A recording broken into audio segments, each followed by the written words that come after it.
नमस्कार, 100% समाचारमा स्वागत छ। म प्रतिमा। सुरु गरौं 100% समाचार। बाढी पहिरोले पुर्याएको क्षतिको अवस्थाबारे जानकारी लिन प्रधानमन्त्री शेरबहादुर देउवाद्वारा कर्णाली र सुदूरपश्चिम प्रदेशको स्थलगत निरीक्षण। बाढी पहिरोले कर्णाली प्रदेशमा पुर्याएको क्षतिबारे प्रदेश सरकार र सुरक्षा निकायका प्रमुखबाट लिनुभएको हो जानकारी। 81 आएको बेमौसमी बाढीले ठूलो जनधनको क्षति पुर्याएकोमा आफू दुखी भएको प्रधानमन्त्री देउवाको धारणा। आइतबारदेखि परेको अविरल वर्षाका कारण कर्णालीमा बाढी पहिरोमा परि 8 जनाको मृत्यु, 3 जना घाइते। नेपाली सेनाको सुर्खेत स्थित पश्चिम कमाण्ड हेडक्वार्टरका सहायक रथी योगराज शर्माले प्रधानमन्त्रीलाई बाढी पहिरोले पुर्याएको क्षतिबारे गराउनु भएको छ जानकारी। सो अवसरमा प्रधानमन्त्रीलाई कर्णाली प्रदेशका प्रमुख गोविन्द प्रसाद कलौनी, मुख्यमन्त्री महेन्द्र बहादुर शाही, कांग्रेस महामन्त्री पूर्ण बहादुर खड्का लगायतसँग विमानस्थलमा गर्नुभएको थियो स्वागत भेट। प्रधानमन्त्री देउवा कर्णालीपछि सुदूरपश्चिम जिल्लाको निरीक्षण गर्न नेपाली सेनाको हेलिकप्टर मार्फत त्यसतर्फ गर्नुभएको थियो प्रस्थान। मौसमी प्रणाली बाहिरिएसँगै मौसममा सुधार आउन थालेको जल तथा मौसम पूर्वानुमान महाशाखाद्वारा जानकारी। गत आइतबारदेखि देशका विभिन्न क्षेत्रमा सक्रिय रहेको झरी तथा भारी वर्षा गराउने मौसमी प्रणाली बुधबार राति बाहिरिएको मौसमविद वरुण पौडेलको भनाई। यो सँगै ठूलो पानी पर्ने न्यूनचापीय प्रणाली तथा पश्चिमी वायुको प्रणालीको संयुक्त प्रभाव हटेको मौसमविदद्वारा जानकारी। अब जनजीवन क्रमिक रूपमा सामान्य हुने गरी मौसममा सुधार आउने मौसमविदको भनाई। हुम्लाको उत्तरी नामखा, हिल्सा र लिमिका पदयात्रामा रहेका नेपाली र विदेशी नागरिकको पर्यटकीय यात्रा हिमपातका कारण अवरुद्ध। स्लोभेनियाबाट आएका 4 विदेशी नागरिक, 3 पथ प्रदर्शक र 5 स्थानीय आइतबारबाट परेको बाक्लो हिमपातले लिमी क्षेत्रको तुमलिङमा रोकिन बाध्य।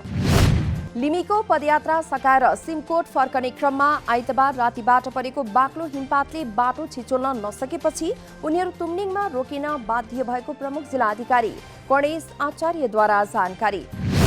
हिमपातको कारण नामखा गाउँपालिका 6 को लिमीको न्यालो लेकको बाटो अवरुद्ध हुँदा बाटो छिचोल्न नसकेर विदेशी सहित 12 जना रोकिए। बागमती प्रदेश सभाको मुख्यमन्त्रीमा नेकपा एकीकृत समाजवादीका संसदीय दलका नेता राजेन्द्र पाण्डे प्रस्तावित। कार्तिक 10 गतेसम्मका लागि प्रदेश सभा बैठक स्थगित। बिहिबारको बैठकमा उपस्थित नहुने बताएका एमाले सांसदहरू पनि भएका थिए बैठकमा सहभागी। मुख्यमन्त्री अष्टलक्ष्मी शाक्यले पेश गर्नुभएको विश्वासको मत सम्बन्धी प्रस्तावमा भएको छ छलफल। बैठकमा विश्वासको मत माग्नुभएकी मुख्यमन्त्री अष्टलक्ष्मी शाक्यलाई गठबन्धन सहित अन्य साना दलले मत दिन गरे अस्वीकार। मुख्यमन्त्री शाक्यलाई राजीनामा दिएर मार्ग प्रशस्त गर्न गठबन्धन दलका नेताहरूको सुझाव। मुख्यमन्त्रीले राजीनामा नदिए विश्वासको मत दिन नसकिने गठबन्धनको जवाफ। नेकपा माओवादी केन्द्रको स्थायी कमिटिको बैठकले गठन गर्यो 33 वटा केन्द्रीय विभाग गठन र डिलाराम आचार्यको संयोजकत्वमा 175 सदस्यीय सम्पर्क समितिको गठन गरेको पार्टीका प्रवक्ता कृष्ण बहादुर महराद्वारा जानकारी।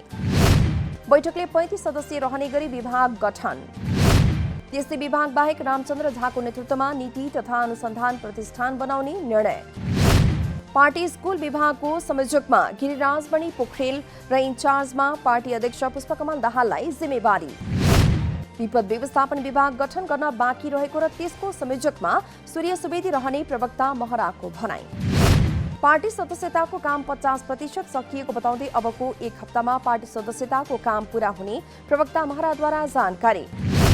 राष्ट्रिय महाधिवेशनमा 5 देखि 6 लाखसम्म नयाँ पार्टी सदस्य बनाउने लक्ष्य। पार्टीको 10औं महाधिवेशन चितवनमा गर्ने नेकपा एमालेको निर्णय। रामबहादुर थापाको संयोजकत्वमा 21 सदस्य महाधिवेशन मूल आयोजक कमिटी गठन। कमिटीमा 13 जना चयन बाँकी, 8 जनाको नाम शुक्रबार बस्ने बैठकले टुङ्गो लगाउने। संसदमा विचाराधीन विधेयक फिर्ता लिएर संसद अधिवेशन अन्त्य गर्ने सरकारको तयारी। प्रमुख प्रतिपक्षी एमालेको निरन्तर विरोधका कारण संसदले कामै गर्न नपाएपछि अधिवेशन अन्त्य गरी अध्यादेश ल्याउने सरकारले थाल्यो गृह कार्य। संसदको नव अधिवेशनको पहिलो दिन भदौ 23 देखि नै एमालेका सांसदहरूले नाराबाजी गर्दै 9 वटा बैठक गरेका छन् अवरुद्ध।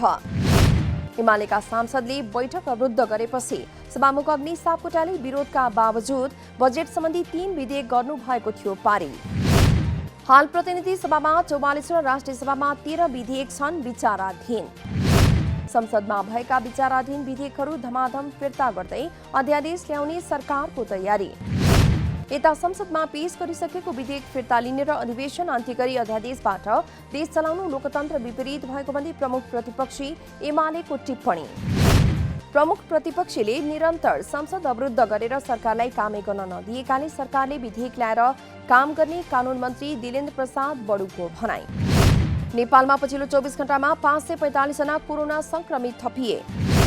पछिल्लो 24 घण्टामा 8 जना कोरोना संक्रमितको मृत्यु। यो सँगै नेपालमा हालसम्म कोरोना संक्रमणबाट मृत्यु हुनेको संख्या 11,326 पुगेको स्वास्थ्य मन्त्रालयको तथ्याङ्क।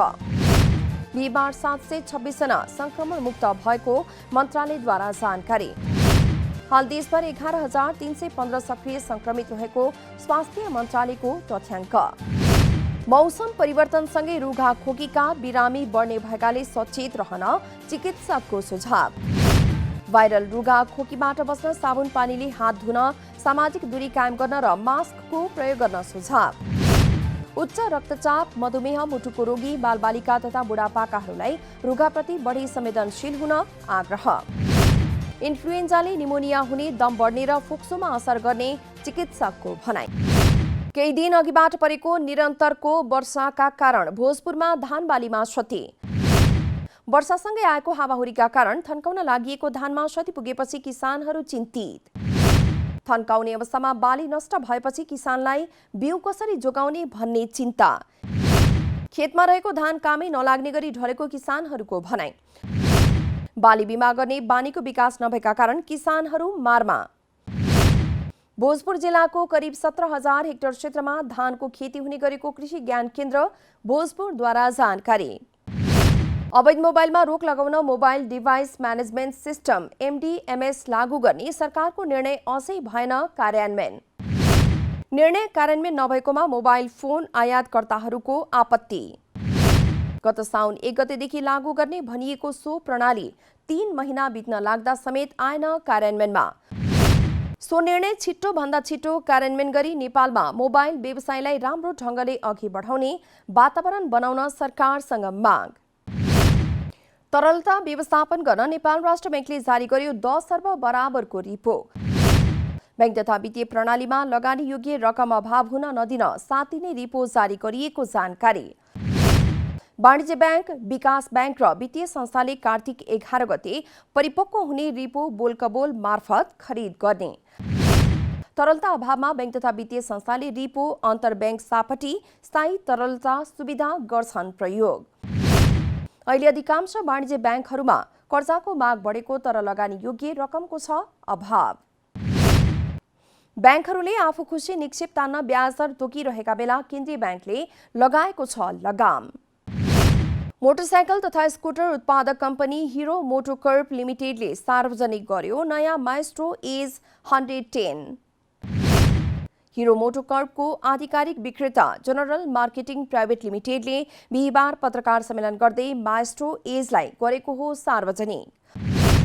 नयाँ माइस्ट्रो एज 110 ले पूर्ण रूपमा डिजिटल स्पिडोमिटर र ब्लुटुथ कनेक्टिभिटी सहित प्राविधिक रूपमा उन्नत सुविधाहरू उपलब्ध गराउने।